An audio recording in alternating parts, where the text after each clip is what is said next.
My wife Clara and I had been married for 8 years. We were that couple, you know. The ones everyone said were perfect. We had a beautiful home, 2 amazing kids, and a rhythm to our life that felt comfortable, safe, or so I thought. The change was subtle at first. A new obsession with her phone, a password she never had before, late nights at the office that started becoming more frequent. I tried to ignore the little alarm bells going off in my head. I told myself I was being paranoid. After all, this was Clara, my Clara. She wouldn't do that to me, to us. One evening, I was making dinner while the kids were doing their homework at the kitchen table. Clara was on the couch, smiling at her phone.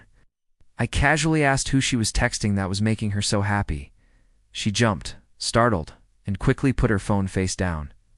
"Oh, just my new colleague, Jessica. She's hilarious," she said, a little too quickly. The name Jessica started popping up a lot after that. Jessica needed her help with a project. Jessica was having a tough time and needed someone to talk to. Jessica, Jessica, Jessica. I started to resent this Jessica I'd never even met. The arguments started small. I'd question why she was always so tired, so distant. She'd accuse me of being controlling, of not trusting her. The distance between us grew from a small crack into a vast canyon. We were living like roommates, co-parenting our children but emotionally worlds apart.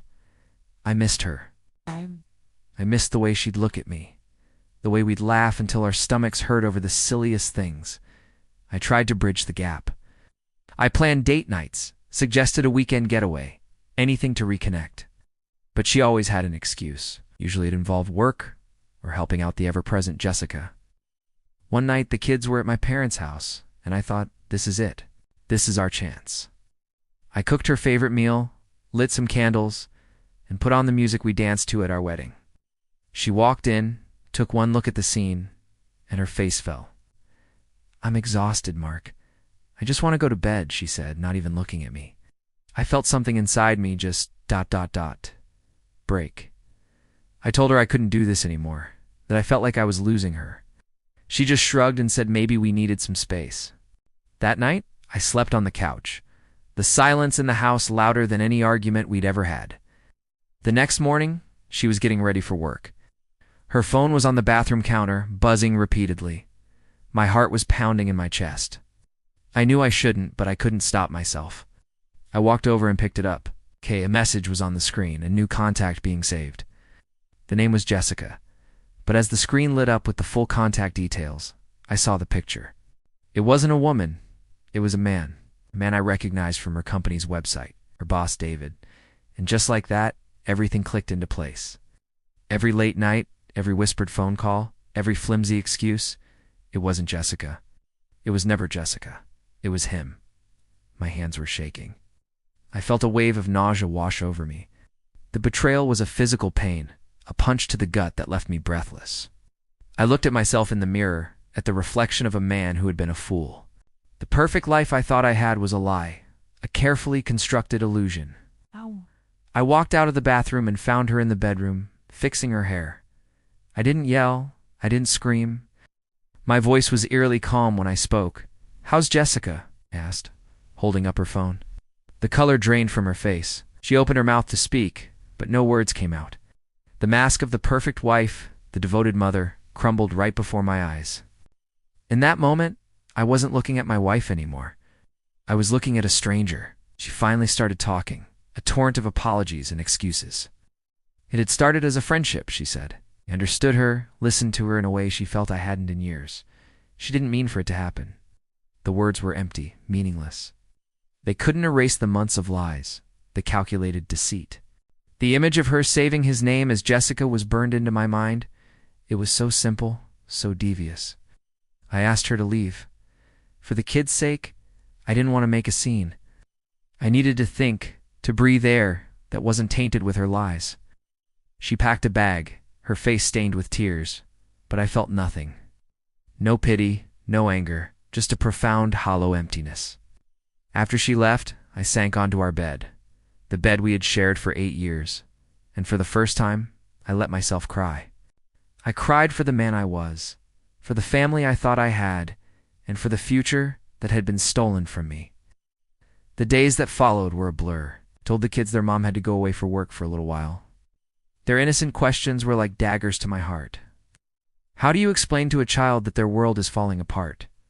I saw a lawyer. I talked to my parents. They were my rock, helping with the kids, making sure I was eating, just being there. Slowly, the numbness began to fade, replaced by a cold, hard resolve. I had to be strong for my children. Their world had been shaken, and I had to be their stability, their safe harbor. Clara tried to reach out. Texts, calls, emails filled with pleas for forgiveness. She promised it was over with him, that she'd do anything to fix our family. But how could I ever trust her again? Every memory we shared was now tainted. Every "I love you" she had ever said now felt like a lie. The trust, the very foundation of our marriage, had been systematically dismantled by her. You can't rebuild a house on a foundation of rubble. Months passed. I focused on myself and my kids. We found a new routine, a new normal. Started making new memories, just the three of us. I discovered a strength in myself I never knew I had. I was a single father, and I was doing it. It wasn't easy.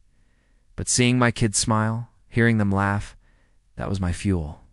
I realized that my happiness didn't depend on her. My worth wasn't defined by her betrayal. The divorce was finalized. It was a clean break, as clean as something so messy can be. We agreed on co-parenting for the children's sake. Seeing her during drop-offs was strange.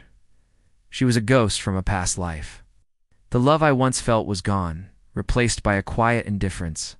The pain was still there, a scar that would likely never fully fade, but it no longer consumed me. One afternoon, a few months later, I was at the park with the kids. They were running around, their laughter filling the air. I was sitting on a bench watching them, and for the first time in a very long time, I felt a sense of peace. I felt happy. I realized that the end of my marriage wasn't the end of my life. It was a painful, brutal chapter, but it was just that, a chapter. There were more pages to write, a new story to create. And this time, I would be the sole author.